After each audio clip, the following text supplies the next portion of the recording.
Hello, it's Nikki. Today I'm beginning with interview 105 with Hannah Hardy-Jones. She's the founder and director of the Kite program.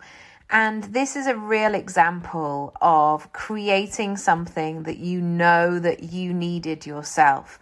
And it's a really mission-based business. And I think that this is the way that business is going to go over the next few years, because we really are paying attention to our needs much more and how we can support others. This is not just about making money. This is about being purposeful, being supportive, being aware, and really working at supporting people wholeheartedly. Next is interview 106 with Emma Harop, who is the director of independent retail store Velvet. I cannot wait to go to this store, and next time I'm in Brighton, I am going. I also recently saw Emma's beautiful home on a TV program, so I'll see if I can find it and I'll link it down below. But again, Emma talks about how you can be creative, but how you can have amazing systems behind the scenes, really supporting that process. Then we move on to Cleo Wood, who is the founder of And Breathe. Oh, I'm exhaling as I say it. My goodness me. How often do we stop to smell the roses and actually take the time that we need? So please do that. She also runs a retreat in France, so check that out. And she's always got so much to say about well-being, looking after yourself and making space for yourself, which is very important. We know this.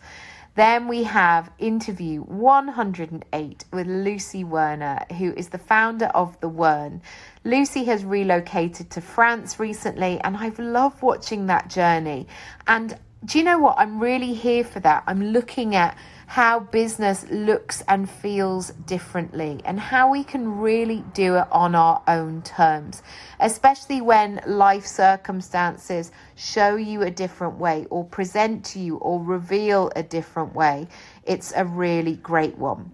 I also have interview 109 with Rev Gail Love-Schock. In here, we dive deep into being intuitive and listening and allowing our businesses and lives to reveal ourselves. I think so often we can get into our heads of like what we should do and how we should do things and what's the right thing or what's the checkpoint I should be checking in with. And I think there is so much more to be said in this conversation. A real understanding of tuning in, getting quiet and really listening to what's going on the inside. That is it for this series of episodes, and the rest of the interviews you've heard recently, so I'm not going to go back and revisit those. But thank you so much for being here, for being part of this series, and the next one that you hear will either be a brand new interview or a brand new mini episode from me. But I'm sending you lots of love. If you want to find out more about how I work, how I can support you, do check it out, nikkiravy.com, and I'll see you in a bit. Bye. So it's really just tapping into those people. I really identified, okay, I need to have people that I can connect with that know these things, and having a good accountant that I really got on with that could, give me those sorts of insights. I hired a PR firm when I first launched Kite because I didn't know who to connect with, and how even that process sort of, was meant to happen. And the same thing, I had a creative designer, and she actually did a lot of the photography within the app because it was really important that my brief was that an app that doesn't look like an app. So obviously that's really irritating to developers because they're like, what does that mean? So, just having those people, even though I wasn't using them all the time, just knowing that I could just tap back in and out of those sorts of things. And, just being really honest with myself, I guess, about how my limitations and the knowledge that I didn't have at that time. So I have a mentor that I see regularly, you know, and so it's just, I think, just that toolbox of people. Listen to what your team are telling you and take their point of view very, very importantly.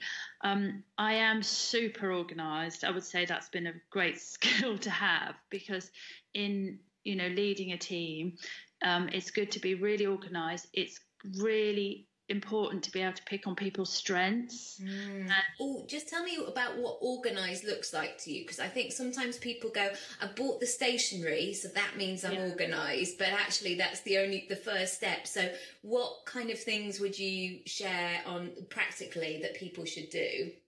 Oh, I'm a list maker, but I'm also a list maker that is achievable list maker. So I have like a plan for the week, and I'll put some things in different days. I feel, you know, I've got 3 children as well, and I have to be really organised in order to get them doing whatever they have to do. I think it's planning, Nikki. I think it's writing down, but it has to be achievable. There's no point writing a list that is never going to finish.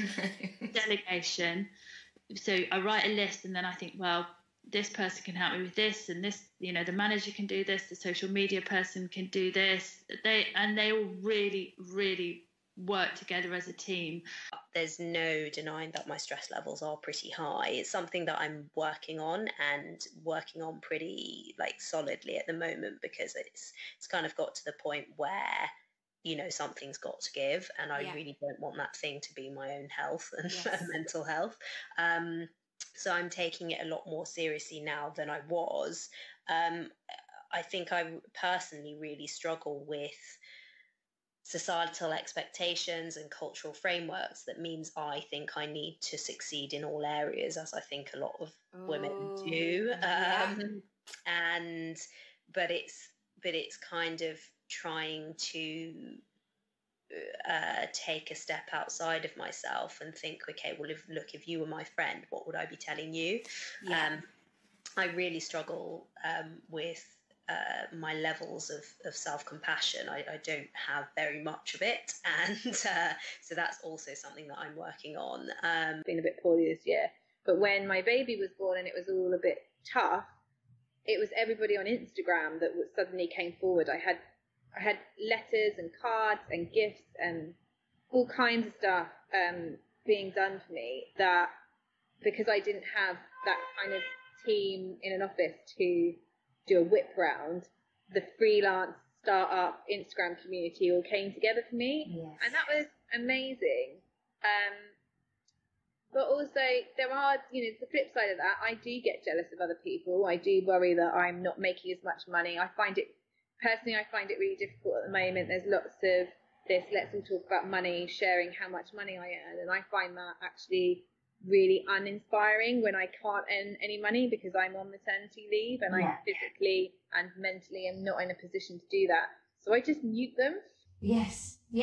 And I'm like, you know, it's not for forever. It's not. I wonder if we've muted the same people. That's for another story.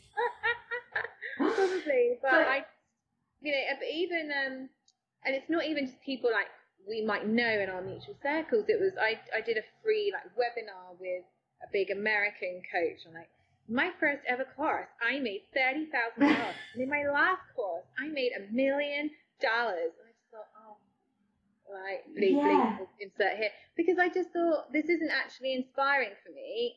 It doesn't feel realistic. And out of all of the people doing your courses, how many of them? I'd like to know what the actual average amount of money made is.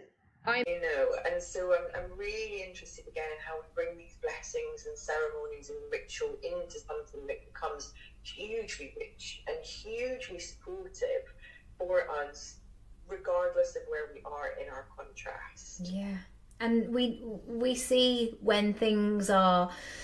It's the inevitable Christmas card that pops through that just says, for us, to Nikki, Matt, Oscar and Luna, from so and so, so and so, so and so. There's like, but they've ticked it off. I've sent the Christmas card. Well, I didn't get one in reply, and but I could send the most, I probably should get better at Christmas cards, but like I could send the most like from the heart voice note, and I always feel like that can mean so much more rather than ticking that off the list and sort of working it in that way. How do you know what's next for you, or how do you know where to put your attention? We don't always. That's the truth. And that's What? the joy. I thought you'd know all the answers, Gail. Oh, that's it. No more podcasting. Get off. Get off. Yeah. And is that not the magic? Is that not the magic? It is. I don't know. Yeah. And I have no idea, kind of what's unfurling. All I know is that my job is to head towards it.